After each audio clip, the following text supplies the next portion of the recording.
கர்த்தருடைய பரிசுத்த நாமத்துக்கு ஸ்தோத்திரம். இந்த நாளிலும் நாம் செய்திக்கு போவதற்கு முன்பாக ஒரு பாடலை பாடி நாம் செய்திக்குள் கடந்து போகலாம். உங்கள் துக்கம் சந்தோஷமாய் மாறும், உங்கள் கவலைகள் கண்ணீர் எல்லாம் மறைந்து விடும். இந்த பாடலை கரங்களை தட்டி நாம் பாடுவோம். உங்கள் துக்கம் சந்தோஷமாய் மாறும், உங்கள் கவலைகள் கண்ணீர் எல்லாம் மறைந்து விடும்.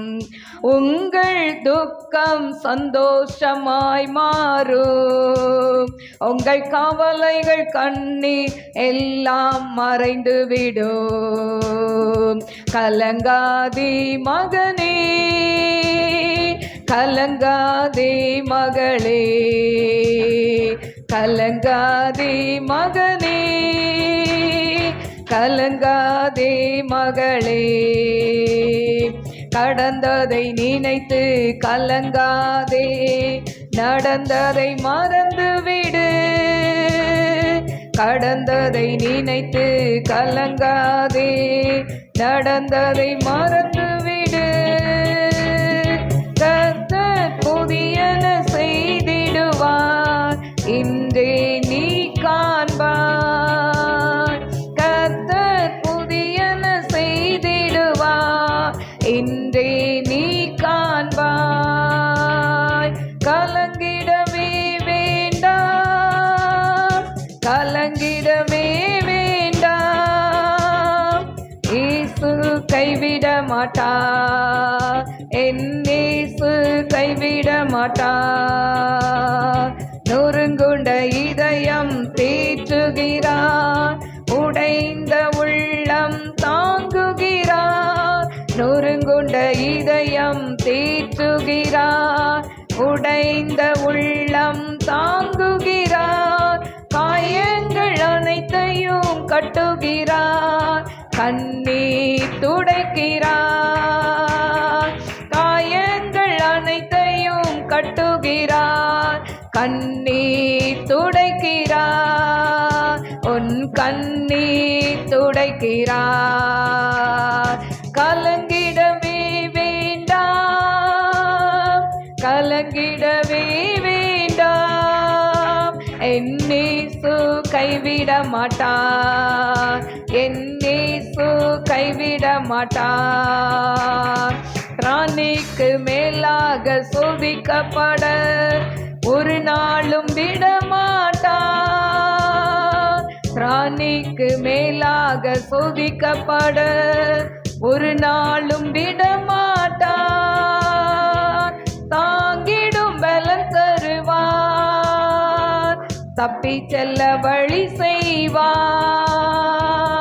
தாங்கிடும் பலன் தருவார், தப்பி செல்ல வழி செய்வார்.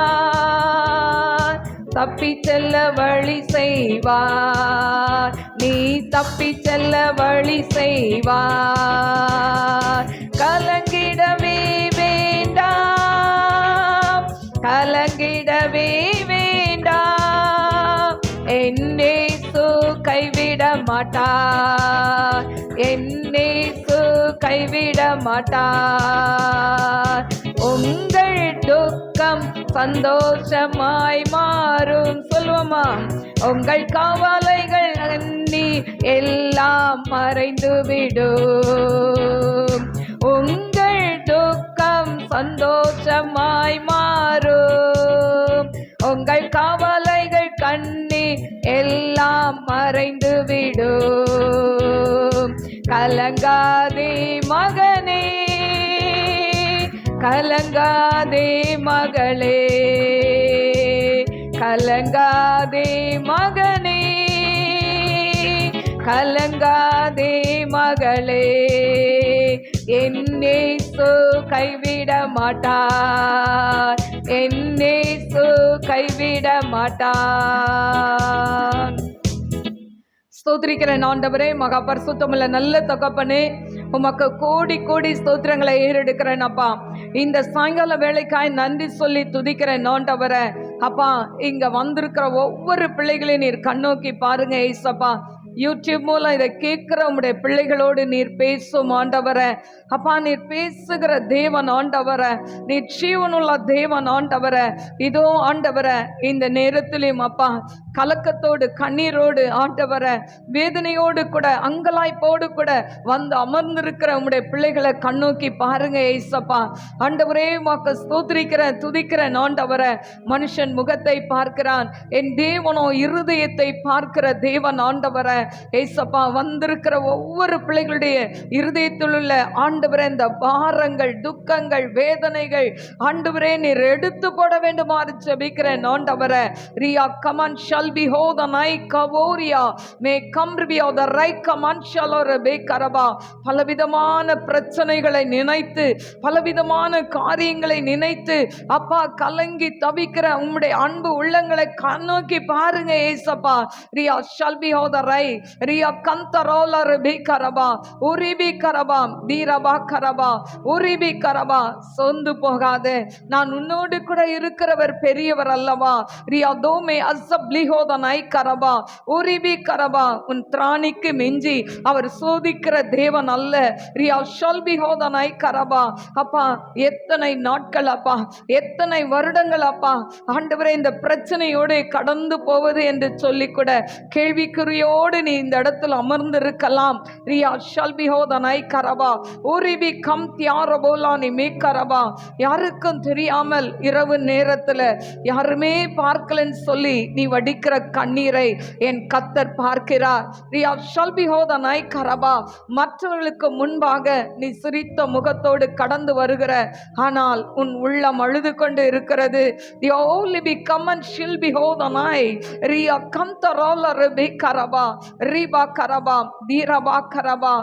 ஏன் ஆண்டவரே, ஏன் இந்த போராட்டம், ஏன் இந்த பிரச்சனை, ஏன் இந்த தலைகுனிவு என்று சொல்லி நீ கேள்விக்கு மேல கேள்வி கேட்டுக்கொண்டே இருக்கிற. ஏன் என்று கேட்க நமக்கு தகுதி இல்லையே.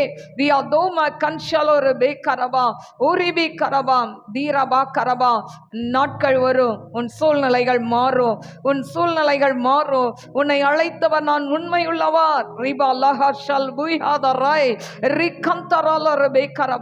வந்த ஒவ்வொரு பிள்ளைகளோடு கூட நீங்க பேசுவதற்காய் நன்றி ஆண்டவரே. அப்பா அம்மாக்கு ஸ்தோத்திரிக்கிறேன்.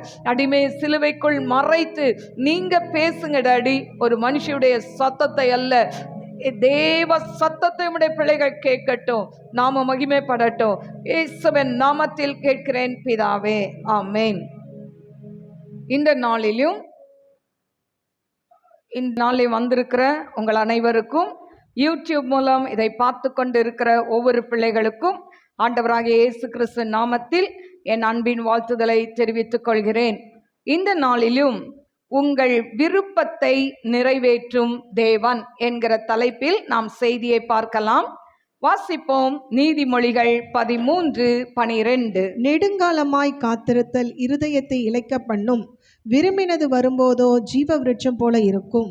நெடுங்காலமாய் காத்திருக்குதல் இருதயத்தை இளைக்க பண்ணும், விரும்பினது வரும்பொழுதோ ஜீவ விருட்சம் போல் இருக்கும். எனக்கு அருமையான தேவ பிள்ளைகளே, இந்த ஜீவ விருட்சம்னா என்ன அப்படின்னு சொன்னா, ஆண்டவராகிய இயேசு கிறிஸ்து ஆதாம் ஏவாளை உண்டாக்கி ஏதேன் தோட்டத்துல வைத்திருந்தார். அப்போ ஒரு விருட்சத்தின் கனியை என்ன பண்ணக்கூடாது, புசிக்க கூடாதுன்னு சொன்னார்ல. ஆனா ஆதாம் ஏவாள் என்ன பண்ணாங்க, அதை புசித்து அவர்கள் பாவம் செய்ததுனால அவர் என்ன பண்ணாரு, அவங்கள பூமிக்கு அவர் அனுப்பிவிட்டதை நாம் பார்க்கிறோம். அந்த இடத்துக்கு போற இடத்த ஆண்டவர் அடைத்தார் என்று சொல்லப்பட்டிருக்கு. ஆதியாகமம் 3:24 வாசிப்போம். ஆதியாகமம் 3:24. அவர் மனுஷனை துரத்திவிட்டு ஜீவ விருட்சத்துக்கு போம் வழியை காவல் செய்ய ஏதேன் தோட்டத்துக்கு கிழக்கே கேருபீன்களையும் வீசிக்கொண்டிருக்கிற சுடரொளி பட்டயத்தையும் வைத்தார். ஏதேன் தோட்டத்தை அவர் இப்ப என்ன பண்ணியிருக்கிறாரு, போற வழியை அடைத்திருக்கிறார். அல்லேலூயா. பாருங்க, அவர் ஏன் அப்படின்னா, மனு குலம் பாவம் செய்தபடினால், ஆதாம் ஏவாள் பாவம் செய்தபடினால் அவர்களை அங்கிருந்து துரத்தி விட்டு அந்த இடத்தை அடைத்தார் என்று சொல்லப்பட்டிருக்கிறது. இது நம் ஆண்டவர் நமக்கு வைத்திருக்கிற ஒரு ஆசீர்வாதம். அதாவது கடைசி நாட்கள்ல நாம் அந்த ஆண்டவர் நமக்கு கொடுத்திருக்கிற அந்த பரலோகத்துக்கு கடந்து போகும் பொழுது ஆண்டவர் நமக்கு என்ன கொடுக்கிறன்னு இருக்கிறாரு? ஜீவ விருட்சத்தின் கனியை கொடுப்பேன். அதாவது ஜெயம் கொள்கிறவனுக்கோ அந்த ஜீவ விருட்சத்தின் கனியை கொடுப்பேன் என்று கர்த்தர் சொல்கிறார். அப்போ இன்னைக்கு நெடுநாளாய் காத்திருக்கிறோம். அநேக காரியங்களுக்காய் காத்திருக்கிறீங்க. இதுல பாத்தீங்கன்னா குடும்ப சமாதானத்துக்காய் நிறைய பேர் காத்திருக்கிறோம். இன்னைக்கு குடும்பமா வந்திருக்கிறீங்க. நிறைய குடும்பத்துல பாத்தீங்கன்னா வெளியே பார்க்கறதுக்கு கணவனும் மனைவியுமா எப்படி இருக்கிறோம்? சமாதானமா இருக்கிறது போல தோன்றும். ஆனால் அநேக குடும்பங்கள் உடைக்கப்பட்டிருக்கிறதை நாம் பார்க்கிறோம். அப்ப அந்த கணவன் மனைவி உறவுக்குள்ள அந்த சமாதானத்துக்காய் ஒருவேளை ஜெபித்து கொண்டு இருக்கலாம். நிறைய வீடுகள்ல பிள்ளைகள் சின்ன பிள்ளைகளானாலும் பெரிய பிள்ளைகளானாலும் ஒரு சமாதானம் இல்லாம பெற்றோர்களுக்கும் பிள்ளைகளுக்கு இடையே சமாதானம் இல்லாமல் வாழ்ந்து கொண்டிருக்கிறதை பார்க்கிறோம். படிக்கிற வயதிலேயே தாய் தகப்பனை உதாசீனப்படுத்தி அவர்களோடு பேசாமல் அவர்களை மதிக்காமல் இப்படி வாழ்கிறதை நாம் பார்க்கிறோம். ஒருவேளை அந்த குடும்பத்தில் பிள்ளைகளுடைய ரட்சிப்புக்காய் நீங்க காத்து கொண்டு இருக்கலாம். இல்லாவிட்டால் திருமண காரியங்களுக்காய், படிப்பு காரியங்களுக்காய், குழந்தைக்காய், கடன் பிரச்சனைக்காய், இப்படி அநேக காரியங்களுக்காய் நாம் காத்திருக்கலாம். ஒருவேளை பிசினஸ்க்காக காத்திருக்கலாம், ப்ரமோஷனுக்காக காத்திருக்கலாம். எந்த காத்திருப்பாய் இருந்தாலும் எனக்கு அருமையான தெய்வ பிள்ளைகளே, சிலர் அதாவது ஃபாரின் போறதுக்கு காத்திருக்கலாம். இதை ஒருவேளை யூடியூப்ல பார்த்து கொண்டு இருக்கிற அநேகர் இதற்காக நீங்க காத்திருப்பீங்கன்னா கர்த்தர் நிச்சயமாய் உங்களுக்கு அந்த ஃபாரின் வேலையை கர்த்தர் தருவார். ஹல்லேலூயா. எனக்கு அருமையான தெய்வ பிள்ளைகளே, இப்படி நாம் அநேக காரியங்களுக்கு நெடுநாளாய் காத்திருக்கிறோம். இன்னும் இப்போ சமீபமாய் சொல்லணும் அப்படின்னு சொன்னா படிக்கிற பிள்ளைகள் நெடுங்காலமாய் காத்திருக்கிறாங்க. ஒரு வருஷம், அதாவது 10th +1 +2 இப்படி நிறைய காரியங்களுக்கு என்ன பண்றாங்க? ஐயோ என்ன நமக்கு ரிசல்ட் வருமோ, என்ன மார்க் வருமோ அப்படின்னு ஒரு பயம் ஒவ்வொரு பிள்ளைகளையும் இப்போ என்ன பண்ணியிருக்கோம்? கவி பிடித்து கொண்டு இருக்கோம். அப்போ அந்த ரிசல்ட்டுக்காக அவங்க என்ன பண்றாங்க? காத்திருக்கிறாங்க. எனக்கு அருமையான தெய்வ பிள்ளைகளே, இப்படி காத்திருக்கிற ஒவ்வொரு காரியத்திலையும் நாம் விரும்புவதை அடைந்து விட்டால் அந்த சந்தோஷத்துக்கு அளவே கிடையாது. ஹல்லேலூயா. எனக்கு அருமையான தெய்வ பிள்ளைகளே, கர்த்தர் பாருங்க, இன்றைக்கு நீங்க எதுக்கெல்லாம் காத்திருக்கிறீங்களோ, ஒருவேளை ரொம்ப நாள் நீங்க காத்திருக்கலாம். ஆனா அந்த காத்திருக்கிறதுல ஆண்டவர் என்ன பண்ண போறாரு? உங்களுக்கு நீங்க விரும்பினதை தேவன் கொடுக்க போகிறார். சரி, இப்ப யாருடைய விருப்பத்தை தேவன் நிறைவேற்றுவார் அப்படின்னு சொன்னா சங்கீதம் 145:19. சங்கீதம் 145:19. அவர் தமக்கு பயந்தவர்களுடைய விருப்பத்தின்படி செய்து அவர்கள் கூப்பிடுதலை கேட்டு அவர்களை ரட்சிக்கிறார். எனக்கு அருமையான தெய்வ பிள்ளைகளே, யாருடைய விருப்பத்தை ஆண்டவர் கேட்கிறார் என்று சொன்னால், அதாவது அவருக்கு பயப்படுகிறவர்களுடைய வேண்டுதலை கேட்கிறார். அவருக்கு கர்த்தருக்கு பயப்படுகிற விருப்பத்தை அவர் நிறைவேற்றுவாராம். எனக்கு அருமையான தெய்வ பிள்ளைகளே, இதுக்கு எக்ஸாம்பிளா லூக்கா 1ஆம் அதிகாரத்துல நம்ம பார்ப்போம் என்று சொன்னால், லூக்கா 1ஆம் அதிகாரம் 5ஆம் வசனம் 6ஆம் வசனம் வாசிக்கலாமா? லூக்கா 1:5-6. யூதேயா தேசத்தின் ராஜாவாகிய ஏரோதி நாட்களில் அபியா என்னும் ஆசாரிய வகுப்பில் சகரியா என்னும் பேர் கொண்ட ஆசாரியன் ஒருவன் இருந்தான். அவன் மனைவி ஆரோனுடைய குமாரத்திகளில் ஒருத்தி, அவள் பெயர் எலிசபெத்து. அவர்கள் இருவரும் கர்த்தரிட்ட சகல கற்பனைகளின்படியேயும் நியமங்களின்படியேயும் குற்றமற்றவர்களாய் நடந்து தேவனுக்கு முன்பாக நீதி உள்ளவர்களாய் இருந்தார்கள். எலிசபெத்து மலடியாய் இருந்தபடியினால் அவர்களுக்கு பிள்ளை இல்லாதிருந்தது. இருவரும் வயது சென்றவர்களாயும் இருந்தார்கள். போதும்.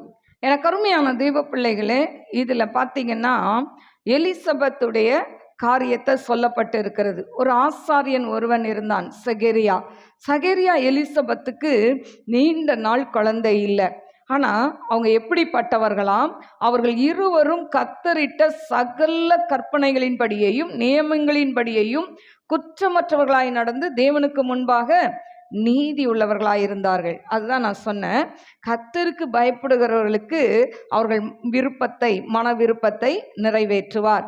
அப்போ இவங்க கர்த்தருக்குள்ள உண்மையா இருந்தாங்க, இவங்க ஊழியம் செய்தாங்க, ஆசாரிய ஊழியம் செய்தாரு. ஆனா இவங்க 2 பேரும் எப்படி இருந்தாங்களாம், இந்த எலிசபெத் மலடியா இருந்தா, பிள்ளை இல்லை. ஆனா இவங்க 2 பேருமே வயதானவர்களாய் இருந்தார்கள். இப்படிப்பட்ட சூழ்நிலையில ஒரு நாள் அந்த சகரியா என்ன பண்றாரு, ஆசாரிய ஊழியத்தை செய்யறதுக்கு அவர் அந்த ஆசாரிய ஊழியத்தை செய்யும்படியாய், தூபம் காட்டும்படியாய் அவர் கடந்து போகும்போது பார்த்தீங்கன்னா, அந்த வேளையில 10ஆம் வசனம், தூபம் காட்டுகிற வேளையிலே ஜனங்கள் எல்லாரும் கூட்டமாய் வெளியே ஜெபம் பண்ணி கொண்டிருந்தார்கள். அப்பொழுது கர்த்தருடைய தூதன் ஒருவன் தூபபீடத்தின் வலது பக்கத்திலே நின்று அவனுக்கு தரிசனமானான். சகரியா அவனை கண்டு கலங்கி பயமடைந்தான். தூதன் அவனை நோக்கி, சகரியாவே, பயப்படாதே, உன் வேண்டுதல் கேட்கப்பட்டது. உன் மனைவியாகிய எலிசபெத்து உனக்கு ஒரு குமாரனை பெறுவாள். அவனுக்கு யோவான் என்று பெயரிடுவாயாக. எனக்கு அருமையான தேவ பிள்ளைகளே, இப்போ தூபம் காட்டுற வேளையில ஆசாரியர்கள் தான் முன்னெல்லாம் என்ன பண்ண முடியும், அந்த ஆசாரிய ஊழியத்தை செய்ய முடியும். மற்றவங்களாம் அந்த ஆலயத்துக்குள்ள உள்ள என்ன பண்ண முடியாது, போக முடியாது. எல்லாரும் வெளியே நின்று ஜெபம் பண்றாங்க. இவர் போய் என்ன பண்றாரு, அங்க தூபம் காட்ட போகும்போது ஒரு தூதன் வந்து நிற்கிறாரு, நின்று சொல்றாரு, பயப்படாத, உன் வேண்டுதல் கேட்கப்பட்டது அப்படின்றாரு. பாருங்க, இவங்க எப்போ வேண்டி இருப்பாங்க, ஒருவேளை திருமணமாகி கொஞ்ச நாள் நல்ல அதாவது அவங்களுக்கு பலன் இருக்கிற வரைக்கும் ஜெபிச்சிருப்பாங்க. ஆனால் இப்போ வேதம் சொல்லுது அவங்க 2 பேரும் வயது சென்றவர்கள் என்று சொல்லி. ஆனால் அந்த நேரத்தில் கூட ஆண்டவர் அவங்க பண்ணின அந்த விண்ணப்பத்தை அவர் மறக்கவே இல்லை. ஹல்லேலூயா. எனக்கு அருமையான தேவ பிள்ளைகளே, ஏன் சொன்னால் அவங்க 2 பேரும் ஆண்டவருடைய பிள்ளைகளாய் அவர் கற்பனைக்கு கீழ்ப்படிந்து உண்மையாக இருந்ததை அந்த இடத்துல நாம் பார்க்கிறோம். அதனால ஆண்டவர் என்ன பண்றாரு, இவங்க சோர்ந்து போய் ஐயோ குழந்தையே இல்லையே அப்படின்னு அந்த நினைவுகளெல்லாம் அற்ற அந்த நேரத்தில் ஆண்டவர் ரிசல்ட் கொடுக்கிறாரு. என்ன பண்றாரு, ஒரு தூதனை அனுப்பி அந்த இடத்துல அவர் சொல்றாரு, உனக்கு ஒரு குழந்தை பிறக்கும், யோவான் பேரிடு. அப்போ இவர் சொல்றாரு, இது எப்படி நடக்கும், நாங்கள் வயது சென்றவர்களா இருக்கிறோமே அப்படின்னு சொல்லும்போது 19ஆம் வசனம், தேவதூதன் அவனுக்கு பிரயுத்தரமாக, நான் தேவ சன்னிதானத்தில் நிற்கிற காபிரியேல் என்பவன், உன்னுடனே பேசவும் உனக்கு இந்த நற்செய்தியை அறிவிக்கவும் அனுப்பப்பட்டு வந்தேன். இதோ தகுந்த காலத்திலே நிறைவேற போகிற என் வார்த்தைகளை நீ விசுவாசியாதபடினால் இவைகள் சம்பவிக்கும் நாள் மட்டும் நீ பேசக்கூடாமல் ஊமையாய் இருப்பாய். இப்போ அந்த காபிரியேல் தூதன் சொல்றாரு, நான் சொன்னதை நீ கேட்கல, நம்பல, அதனால இந்த குழந்தை பிறக்கிற வரைக்கும் நீ என்ன பண்ண மாட்ட, பேச மாட்ட அப்படின்னு சொல்றாரு. எனக்கு அருமையான தெய்வ பிள்ளைகளே, பாருங்க, அவங்க எவ்வளோ நாள் காத்திருந்தாங்க. ஆனால் அந்த நெடுநாளாய் காத்திருக்கிறதல் இருதயத்தை இழைக்க பண்ணும். அப்போ அவங்க எவ்வளோ சோர்ந்து போயிருந்திருப்பாங்க. ஆனால் விரும்பினது வரும்பொழுது அது ஜீவ விருட்சத்தை போல் அவங்களுக்கு இருந்திருக்கும். ஹல்லேலூயா. அவர் நம்பலை, ஆனால் குழந்தை பிறந்து பலகையில் யோவான் என்று பேரை எழுதின உடனே அவன் வாய் திறக்கப்பட்டு அவன் ஆண்டவரை துதித்தான் என்று நாம் வேதத்தில் பார்க்கிறோம். என கருமையான தெய்வ பிள்ளைகளே, முதலாவது யாருடைய விருப்பம் நிறைவேற்றப்படும் என்று சொன்னால், கர்த்தருக்கு பயப்படுகிறவர்களின் விருப்பத்தை, மன விருப்பத்தை தேவன் நிறைவேற்றுவார். 2வது யாருடைய மன விருப்பத்தை நிறைவேற்றுவார் என்று சொன்னால், அவரை விசுவாசிக்கிறவர்களுடைய மன விருப்பத்தை நிறைவேற்றுவார். வாசிப்போம். மத்தேயு 15ஆம் அதிகாரம் 22ஆம் வசனம். மத்தேயு 15:22. அப்பொழுது அந்த திசைகளில் குடியிருக்கிற கானானிய ஸ்திரீ ஒருத்தி அவரிடத்தில் வந்து, ஆண்டவரே, தாவீதின் குமாரனே, எனக்கு இரங்கும், என் மகள் பிசாசினால் கொடிய வேதனைப்படுகிறாள் என்று சொல்லி கூப்பிட்டாள். அவளுக்கு பிரயுத்தரமாக அவர் ஒரு வார்த்தையும் சொல்லவில்லை. போதும். இப்போ பார்த்தீங்கன்னா, இந்த மத்தேயு 15:22லேருந்து 28 வரைக்கும் நீங்கள் வாசித்து பாருங்க. 22ல் அவ என்ன சொல்றா, தாவீதின் குமாரனே எனக்கு இரங்கும் என்று கூப்பிட்டாள். முதலாவது இரக்கத்துக்காய் தேவனிடத்துல அவ கெஞ்சி நிற்கிறா, கூப்பிடுறா. இவள் ஒரு கானானிய ஸ்ரீ, ஆண்டவரை அறியாதவள். ஆனாலும் ஆண்டவர்கிட்ட போனா சுகம் உண்டு என்று அறிந்து அவள் கூப்பிடுகிறாள். 2வது பார்த்தீங்கன்னா, அவ 25ஆம் வசனத்துல, அவள் வந்து ஆண்டவரே எனக்கு உதவி செய்யும் என்று அவரை பணிந்து ரெண்டாவது கொண்டாள். பாத்தீங்கன்னா உதவி செய்யும் என்று பணிந்து கொண்டாள் என்று சொல்லப்படுது. முதல் கூப்பிடதான் செய்றா. ரெண்டாவது அவர் ஆண்டவர் என்பதை அறிந்து அவரை பணிந்து கொண்டாள் என்று சொல்லப்பட்டிருக்கு. இதற்கிடையில சீஷர்கள் சொல்றாங்க, அவ சும்மா நம்மளை அலட்டிட்டு இருக்காளே, ஒரு வார்த்தையும் சொல்லாம இருக்கிறீங்களே அப்படின்னு சொல்லும்போது ஆண்டவர் சொல்றாரு, முதலாவது காணாமற் போன ஆடுகளாகிய இஸ்ரவேல் வீட்டாரத்திற்கு அனுப்பப்பட்டனே என்று மற்றபடி அல்ல. அப்போ நான் என் பிள்ளைகளுக்காக தான் வந்தேன் அப்படின்னு முதல் ஆன்சர் பண்றார். செகண்டு பார்த்தீங்கன்னா அவ பணிந்து கொண்டாள் என்று சொல்லப்பட்டிருக்கு. முதலாவது கூப்பிடுறா, ரெண்டாவது ஆண்டவரை பணிந்து கொண்டாள். இப்போ ஆண்டவர் சொல்றாரு 26, அவர் அவளை நோக்கி பிள்ளைகளின் அப்பத்தை எடுத்து நாய்க்குட்டிகளுக்கு போடுகிறது நல்லதல்ல இப்ப என்றார். ஆண்டவர் சொல்றாரு, பிள்ளைகளுடைய அப்பம், என் பிள்ளைங்க இஸ்ரவேல் ஜனங்கள் என் பிள்ளைங்க, என் பிள்ளைங்களுக்கு வச்சிருக்கிற அப்பத்தை எடுத்து நாய்க்குட்டிக்கு போட மாட்டேன்னு சொல்றாரு. பாருங்க, நாயின்னு சொல்லல, நாய்க்குட்டின்னு சொல்றாரு. எனக்கு அருமையான தெய்வ பிள்ளைகளே, ஆனா அந்த நேரத்துல கூட பார்த்தீங்கன்னா அவள் சோர்ந்து போகவே இல்லை. ஆண்டவர் இப்படி நாய்க்குட்டின்னு சொல்லிட்டாரே அப்படின்னு அவ மனசு கஷ்டப்படல. அவ சொல்ற ஆன்சர், ஆம் ஆண்டவரே, நாய்க்குட்டிகள் எஜமானுடைய மேஜிலிருந்து விழுகிற துணிக்கையை தின்னுமே. தன்னை தரை மட்டும் தாழ்த்துகிறாள். ஆமா, நான் நாய் தான், நாய்க்குட்டி தான் ஆண்டவரே. நம்ம நாயின்னு சொன்னா நமக்கு கோபம் வரும்ல, ஆனா அவ கோவப்படவே இல்லை. தன்னை இன்னும் தாழ்த்தி ஆண்டவர்கிட்ட அவள் கேட்ட உடனே ஆண்டவருடைய மனசு அதுக்கு மேல என்ன ஆகல, அவர் கல்லா மாறல. ஏன்னு சொன்னா அவர் இரக்கமுள்ள தேவன், மனதுருக்கமுள்ள தேவன். அவரிடத்துல நம்ம அதாவது அதிகாரமா இல்லை, ஆண்டவரே நான் ஒன்றும் இல்லைப்பா எனக்கு உதவி செய்யுங்கன்னு கேட்டா யார் கூப்பிட்டாலும் ஆண்டவர் பதில் கொடுப்பார். இப்போ அப்படி அவ தன்னை முழுமையாய் தாழ்த்தி அர்ப்பணித்தபடினால ஆண்டவர் அடுத்த வசனத்துல சொல்றாரு, உன் விசுவாசம் பெரியது. வாசிப்போமா 28. இயேசு அவளுக்கு பிரயுத்தரமாக, ஸ்திரீயே, உன் விசுவாசம் பெரிது, நீ விரும்புகிறபடி உனக்கு ஆக கடவுது என்றார். அந்நேரமே அவள் மகள் ஆரோக்கியமானாள். பாருங்க, நீ உன் விசுவாசம் பெரியது, நீ விரும்புகிறபடி ஆக கடவுது அப்படின்னு சொன்னோன்னே அந்த நேரமே, அந்த நேரத்துல அந்த கானானிய ஸ்ரீயுடைய மகள் பிசாசினால பிடிக்கப்பட்டிருந்தால் அவள் சுகமானாள் என்று சொல்லப்பட்டிருக்கிறது. எனக்கு அருமையான தேவ பிள்ளைகளே, இன்றைக்கு நாம் கிறிஸ்தவர்கள் தான், நாம் விசுவாசிகள் தான். ஆனால் தேவன் மேல நமக்கு விசுவாசம் இருக்கா? நமக்கு வரக்கூடிய பிரச்சனையில, போராட்டத்துல நாம் அடிக்கடி சோர்ந்து போகிறோம், அடிக்கடி விழுந்து போகிறோம். ஜெபத்தை விட்டுறோம், வேத வாசிப்பை விட்டுறோம், உபவாசத்தை விட்டுறோம். ஜெபம் பண்ணி என்ன, ஆலயத்துக்கு போய் என்ன, அந்த நிலைமைக்கு பிசாசு நம்மளை கொண்டு வந்துடுறான். ஏன்னு சொன்னா நம்ம எதிர்பார்த்தது நடக்கல, நம்ம ரொம்ப நாள் காத்திருக்கிறோம், நடக்கல. அப்போ நமக்குள்ள ஒரு சோர்வை கொடுத்து ஜெபிக்க விடாதபடி சத்துரு என்ன பண்றான், நம்மளை அவன் அதாவது ஆண்டவரை விட்டு தூரப்படுத்துகிறான். எனக்கு அருமையான தேவ பிள்ளைகள், அதனாலதான் ஆண்டவர் சொல்றாரு, கடுகளவு விசுவாசம் இருந்தா இந்த மலையை பெயர்ந்து போன்னு சொன்னா அது பெயர்ந்து போகும்னு சொல்றார். அப்போ நமக்கு கடுகு எவ்வளவு சின்னதா இருக்கு, அந்த விசுவாசம் இருந்தா போதுன்றார் ஆண்டவர். ஆனா நம்ம பேர்லாம் என்ன தெரியுமா, விசுவாசி இல்ல, விசுவாசின்னு பேர் வச்சிருக்கிறோம். ஆனா அந்த விசுவாசம் நமக்குள்ள இருக்குதா? கொஞ்சம் யோசித்து பாருங்க எனக்கு அருமையான தெய்வ பிள்ளைகளே. அப்போ அந்த விசுவாசம் இல்லாட்டா நம்மெல்லாம் யாரு, ஒண்ணுமே இல்லை. ஒரு ஒண்ணுமே, அதாவது நம்ம கிறிஸ்தவர்கள் சொல்லிக்கொள்ளவே லாய்க்கே கிடையாது. ஏன்னு சொன்னா நான் அடிக்கடி ஒரு எக்ஸாம்பிள் சொல்லுவேன். எனக்கு கேசரி செய்யறது ரொம்ப பிடிக்கும். இப்போ நம்ம ரவையெல்லாம் வச்சு அந்த கேசரி செய்கிறோம், செய்து முடிச்சிட்டு லாஸ்ட்ல ஒரு எசன்ஸ்ன்னு ஒன்று ஊற்றுவோம் பார்த்தீங்களா? அது ஊற்றுற வரைக்கும் அதில் ஒன்றுமே டேஸ்ட்டும் இருக்காது, வாசனையும் இருக்காது, அதை பார்க்குறதுக்கே நல்லாவும் இருக்காது பிள்ளைகளே. அப்போ அந்த எசன்ஸ் போட்டால் தான் அந்த கேசரி எப்படி இருக்கும், சுவையாக இருக்கும். அது பார்க்குறதுக்கே வாசனை அப்படியே ரூம் ஃபுல்லாக வாசனை பரவிடும். ஆனால் அதே போல தான் கிறிஸ்துவ வாழ்க்கை. நம்ம எவ்வளோதான் நம்ம ஜெபித்தாலும், மலையே பெயர்ந்து போகும்படியாய் ஜெபித்தாலும், இல்லாட்டா நம்ம நல்லா ஃபாஸ்டிங் போட்டாலும், நமக்குள்ள விசுவாசன்றது ஒன்று இல்லை அப்படின்னு வச்சுக்கோங்களேன், நம்ம ஜெபிக்கிற ஜெபமெல்லாம் வேஸ்ட். ஹல்லேலூயா.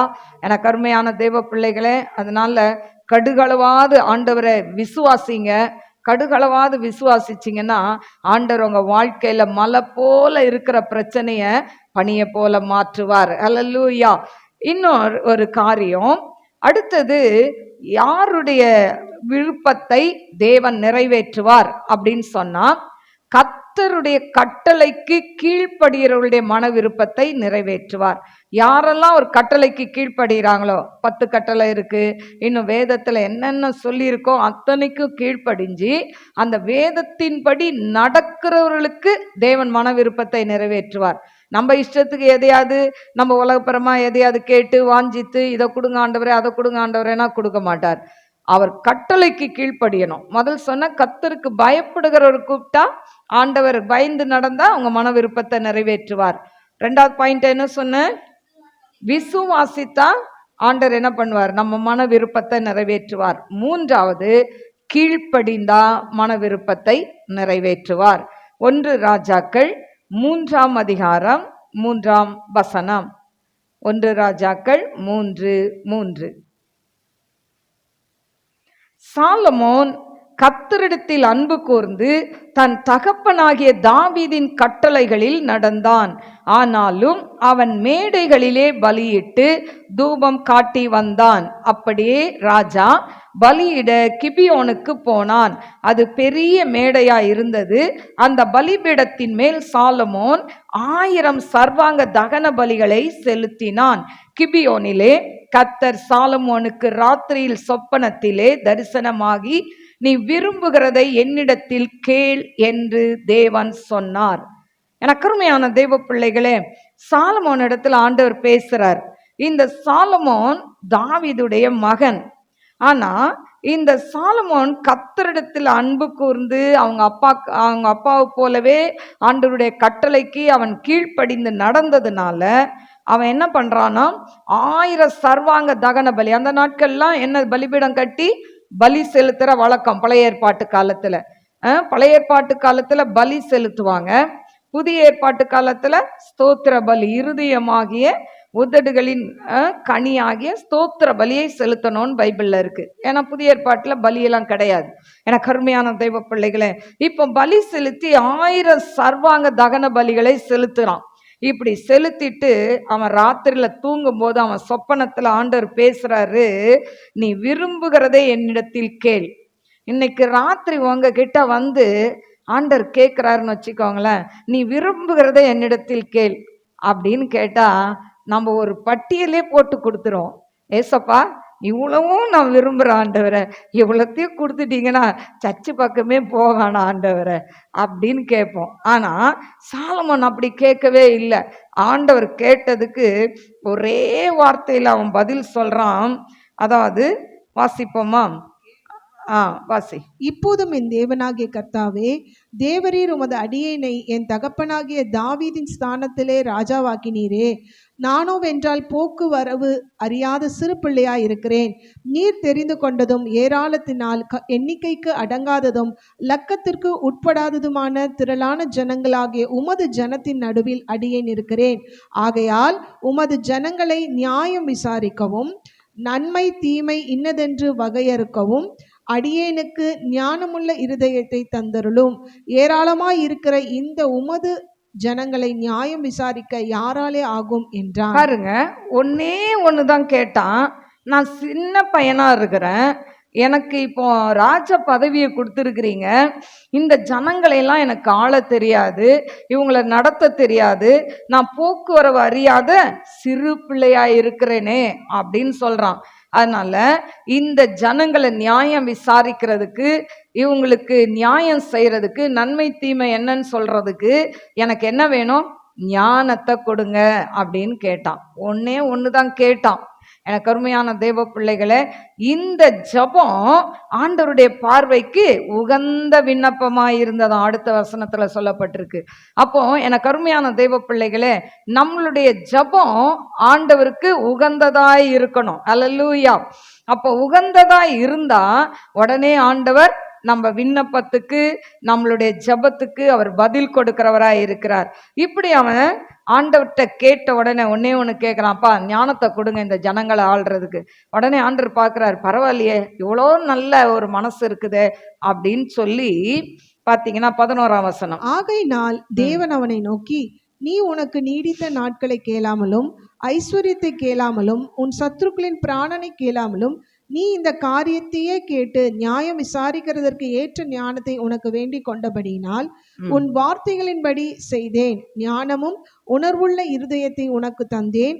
இதிலே உனக்கு சரியானவன் உனக்கு முன் இருந்ததும் இல்லை, உனக்கு சரியானவன் உனக்கு பின் எழும்புவதும் இல்லை.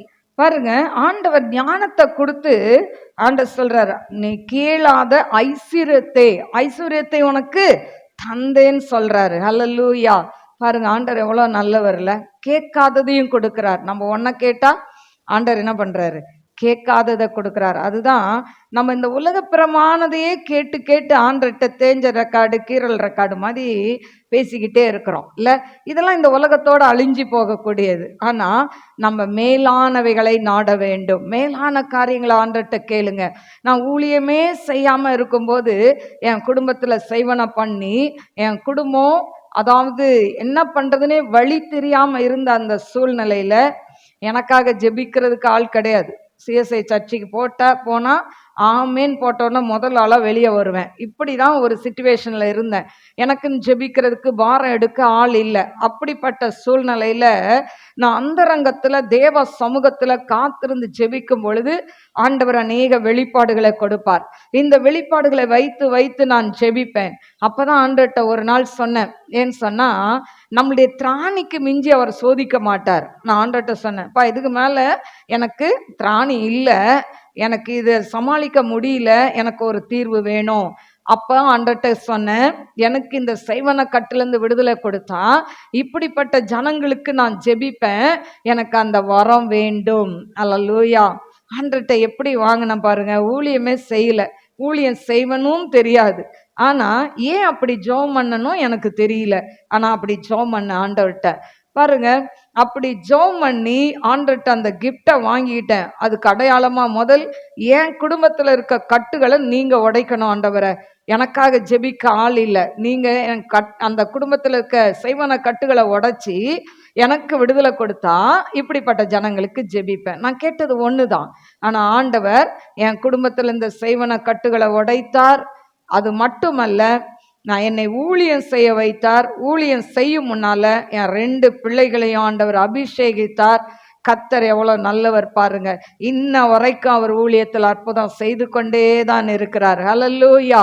நெடுநாள் காத்திருப்பது இருதயத்தை இளைக்க பண்ணும், விரும்பினது வரும்பொழுது ஜீவ விருட்சம்.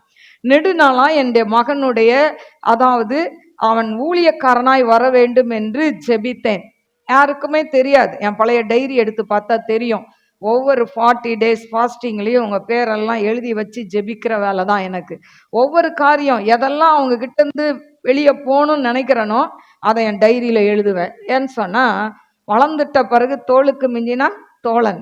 அதனால வளர்ந்த பிறகு புத்திமதி சொல்கிறது வேஸ்ட்டு. ஆனால் எல்லாம் எழுதி வச்சு ஜெபம் பண்ணுவேன். ஆண்டவரே இது விடணும், ஆண்டவரே இதை விடணும். என் டைரி எடுத்து பார்த்தா தெரியும் அதெல்லாம் எழுதி வச்சிருக்கேன்னு சொல்லி. ஹல்லேலூயா. இப்படி ஜெபிக்க ஜெபிக்க ஜெபிக்க ஆண்டவரே அவனை ஒரு ஊழியக்காரனாய் நிறுத்துங்க. எனக்கு என்ன ஆசைன்னா, ஆண்டவரே ஏன் ஆயுசுக்கு பிறகு இந்த ஊழியம் அப்படியே போயிடக்கூடாது. லிலி ஆஃப் த வேலி மினிஸ்ட்ரின்னு ஒன்று இருந்துதா அப்படின்னு இருக்கக்கூடாது. எனக்கு பிறகு இந்த ஊழியத்தை எடுத்து செய்யணும் என் பையன். ஹல்லேலூயா. இது என்னுடைய இருதய வாஞ்சையா இருந்தது. இதற்காக அநேக நாட்கள் ஜெபிக்க ஆரம்பித்தேன். ஏன்னு சொன்னா மகா ஊழியம் செய்துட்டு தான் இருக்கா. மகா ஊழியம் செய்தாலும் அவ தனி ஊழியம், அவங்க ஊழியம் தனி ஊழியம். ஹல்லேலூயா. அப்போ இந்த லிலி ஆஃப் த வேலி மினிஸ்ட்ரியை யார் செய்ய முடியும், எனக்கு பிறகு இதை யார் எடுத்து செய்ய முடியும் ஆண்டவரை அப்படின்னு ஜெபிக்கும் போதுதான் ஆண்டவர் என் மகனை தெரிந்து கொண்டார். ஹல்லேலூயா. பாருங்க, எங்கள் வீட்டில் அவங்க இருக்கும்போதெல்லாம் எங்கள் வீட்டுக்காரர் சொல்லுவார் அடிக்கடி, உன் பையன் பாரு எதுலேயுமே இன்ட்ரெஸ்ட் இல்லாமல் இருக்கிறான், ஒதுங்கி ஒதுங்கி இருக்கிறான். இவ்வளோ பெரிய பையனை வச்சுக்கிட்டு நீ எல்லாரையும் வேலைக்கு கூப்பிடுறிய, இவன் முன்னால் வந்து அவன் உன் கூட இருந்து நின்று இந்த ஊழியத்தை தாங்கினா எவ்வளோ நல்லா இருக்கும். அவருடைய ஏக்கம். ஆனால் அவர் இறந்து ஒரே வருஷத்துல அவன் ஊழியத்துக்குள்ள வந்துட்டான். அல்லேலூயா. எனக்கு அருமையான தேவ பிள்ளைகளை, ஆண்டவர் ஒவ்வொன்றுத்துக்கும் ஒரு நேரம் வைத்திருக்கிறார், காலங்கள் வைத்திருக்கிறார். அது நம் வாழ்க்கையில் நிச்சயமாய் நடக்கும். நீங்க இங்க வந்து உட்கார்ந்துருக்கிறீங்க, இல்ல நிறைய பேர் ஆண்டவர் ஊழியக்காரராய் தெரிந்து கொண்டார், ஊழியக்காரியாய் தெரிந்திருக்கிறார். சின்ன பிள்ளைங்க முதல் பெரியவங்க வரைக்கும் நீங்க இன்னைக்கு உட்கார்ந்துருக்கீங்க. இன்னும் ஒரு 5 வருஷம் 6 வருஷம் பாருங்க, நீங்க எல்லாம் போய் ஊழியம் செய்ய போறீங்க. இதுல எத்தனை பேர் சர்ச்சு வைக்க போறீங்கன்னு தெரியாது. நிச்சயமா இது நடக்கும். இன்னைக்கு டேட்டை போட்டு எழுதி வச்சுக்கோங்க. ஹல்லேலூயா. என்னுடைய வாஞ்சை எல்லாம் அநேக ஊழியர்கள் எழும்ப வேண்டும். விசுவாசியாவே காலம் ஃபுல்லா விசுவாசியா இருந்து சீட்டை தேய்ச்சிக்கிட்டு போக கூடாது. ஹல்லேலூயா. எழுந்து ஊழியம் செய்யணும். ஆண்டவர் அழைத்த அழைப்பு அதுதான். ஹல்லேலூயா. இப்ப பாருங்க, இவன் கேட்ட உடனே கேட்காததெல்லாம் கொடுத்தாரு. இவனுக்கு ஒரே சந்தோஷம். அது மட்டும் இல்ல, 14ஆம் வசனம் இதுவும் அன்றி நீ கேளாத ஐஸ்வர்யத்தையும் மகிமையும் உனக்கு தந்தேன். உன் நாட்களில் இருக்கிற ராஜாக்களில் ஒருவனும் உனக்கு சரியானவன் இருப்பது இல்லை. அப்போ ஆண்டவர் அவனுக்கு எவ்வளவு நல்ல மேன்மையை கொடுத்தார்.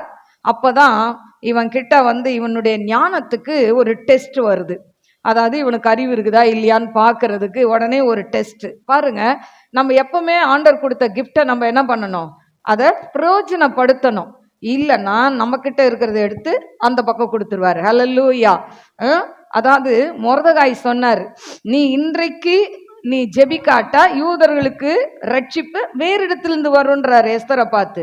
நீ இன்னைக்கு ராணி பதவி கொடுத்துருக்குறாங்கன்னு ஜாலியா உட்காந்தேன்னா, நீ இந்த ஜனங்களுக்காக பரிதபிக்கலைன்னா உன்கிட்ட இருந்து எடுத்து இன்னொருக்கு கொடுத்துருவாரு. அப்ப எனக்கு அருமையான தெய்வ பிள்ளைகளை, நம்ம கிட்ட எல்லாருக்கிட்டையும் ஒரு டேலண்ட் இருக்கா இல்லையா? இருக்குன்றவங்க ஒரு அல்லேலூயா சொல்லுங்க பாப்போம்.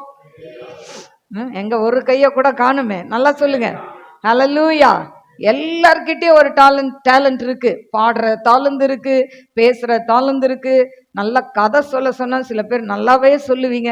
எப்ப வாயை மூடுவ அப்படின்னு சொல்ற அளவுக்கு சொல்லுவீங்க. எல்லார்கிட்டையும் நல்ல டேலண்ட் இருக்கு. ஆனா ஒரு நாள் அது வெளியில வரணும். அதுவும் யாருக்காக வரணும்? கர்த்தருக்கென்று செயல்படணும். ஹல்லேலூயா. எனக்கெல்லாம் ஆரம்ப நாட்கள்ல பாத்தீங்கன்னா, நம்ம பெனிஷா மாதிரி தான் இருப்பேன். பேசவே மாட்டேன். ஜெபம் பண்ண சொன்னா ஜெபம் பண்ண தெரியாது. அப்படி இருந்த நாட்கள் தான் ஆண்டவர் இன்றைக்கு பேச வைத்திருக்கிறார். அது மாதிரி உங்க ஒவ்வொருத்தரையும் எடுத்து என்ன பண்ணுவார்? நிச்சயமாய் நிறுத்துவார். எனக்கு அருமையான தெய்வ பிள்ளைகளே, இப்ப அவனுக்கு வந்த டெஸ்ட் என்னன்னா 16ஆம் வசனம். அப்பொழுது வேசிகளான 2 ஸ்திரீகள் ராஜாவினிடத்தில் வந்து அவனுக்கு முன்பாக நின்றார்கள். போதும். இப்போ இந்த வேசி 2 பேர் வராங்க. இவங்க 2 பேரும் ஒரே வீட்டுல இருக்கிறாங்க, ஒரே கட்டில படுத்திருக்கிறாங்க. ஒருத்திக்கு என்ன பண்ணுது, ஒரு நாள் குழந்தை பிறகுது. அதுக்கப்புறம் இன்னொருத்திக்கு 3 நாள் கழிச்சு ஒரு குழந்தை பிறகுது. 2 பேரும் கட்டில குழந்தைய படுக்க வச்சு படுத்துட்டாங்க. இப்போ படுத்தவங்க நைட்டு என்ன பண்ணாங்க, ஒருத்தி எழுந்து ஒருத்தி அப்படி புரண்டு படுக்கும்போது குழந்தை போய் சட்னி ஆயிடுச்சு அவன் மேல படுத்து. இப்போ இன்னொருத்தி குழந்தை இருக்கு. 1000 குழந்தை இருந்தாலும் அவங்க பிள்ளைங்க அவங்களுக்கு தெரியுமா தெரியாதா? தெரியும். பிறக்கும்போது பாருங்க, எல்லா குழந்தையுமே ஒன்று போல தான் இருக்கும் இல்ல? பார்த்தா அது நமக்கு திடீர்னு போறவங்களுக்கு தெரியாது, எல்லாம் ஒன்று போல தான் இருக்கும். ஆனா அந்த தாய்க்கு தெரியும் அந்த குழந்தையுடைய அடையாளம். ஹல்லேலூயா. இப்ப 2 பேரும் போட்டு படுத்து தூங்கிட்டு, ஒருத்தி பிறந்து படுத்து அந்த பிள்ளை செத்துருச்சு. ஆனா செத்தவன் என்ன பண்றா, செத்த பிள்ளைய பக்கத்துல போட்டுட்டு அவ உயிரோட இருக்கிற பிள்ளைய இவகிட்ட போட்டுட்டு காலையில எழும்பும் போது அந்த பிள்ளை கேட்குறான், ஐயோ இதுதானே என் குழந்தை, செத்து போனதான் ஒன்று. இவங்க 2 பேரும் நல்லா அடிபடி சண்டை போட்டு கடைசியில் இப்போ சாலமோன்ட்ட வந்துட்டாங்க ராஜா கிட்ட. இதுக்கு ஒரு தீர்ப்பு வேணும் அப்படின்னு சொல்லி ராஜா என்ன பண்ணுறாரு, சொல்லி பார்க்குறாரு. 2 பேரும் என் பிள்ளை ஓன் பிள்ளைன்னு என்ன பண்ணுறாங்க, சண்டை போட்டுக்கிட்டே இருக்கிறாங்க. உடனே ராஜா பார்த்தாரு, எப்பா ஒரு நீளமாக ஒரு கத்தி எடுத்துட்டு வான்றாரு வேலைக்காரங்கிட்ட. இப்போ இந்த ராஜா சொன்ன உடனே வேலைக்காரன் கத்தி எடுத்துட்டு வந்துட்டான்.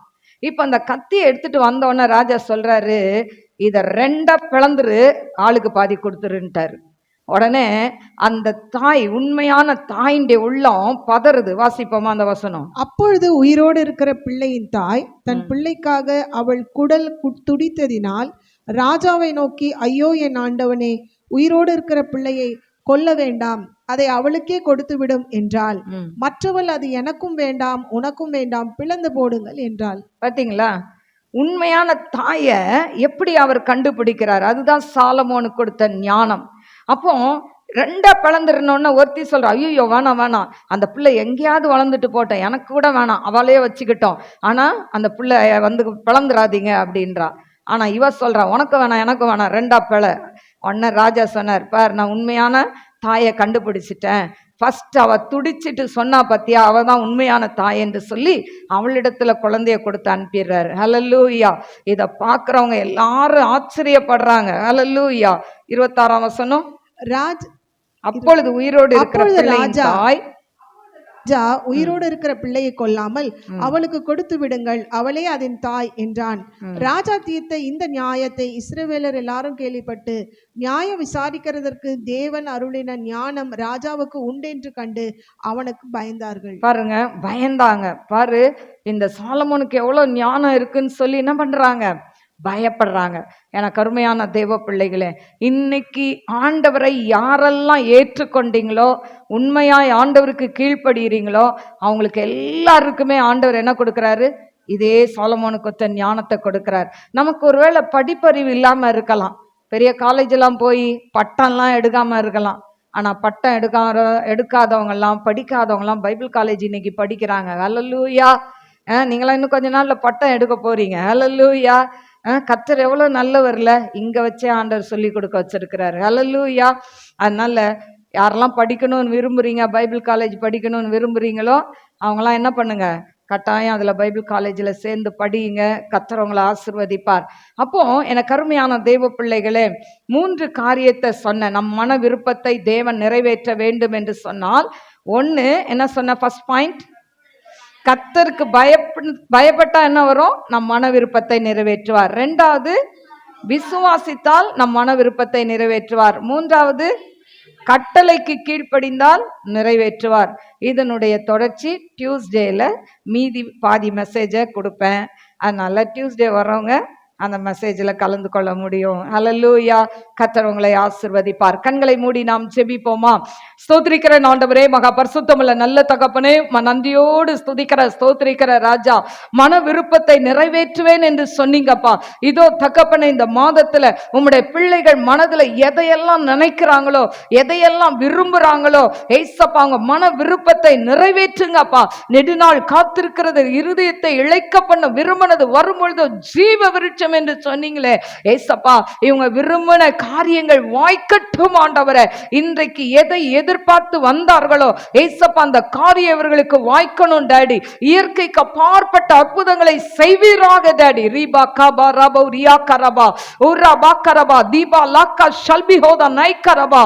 அபிஷேகம் பெற்றவங்க அந்நிய பாஷையில நிரம்பி ஜெபிப்போமா. ஓரா பாக்கரபலபரபா தூரா பாக்கரபா ரக்ஷபோலா ரபேக்கரபா. ஒரு அக்கினி அபிஷேகத்தை பிள்ளைகள் மேல ஊற்றுங்கப்பா.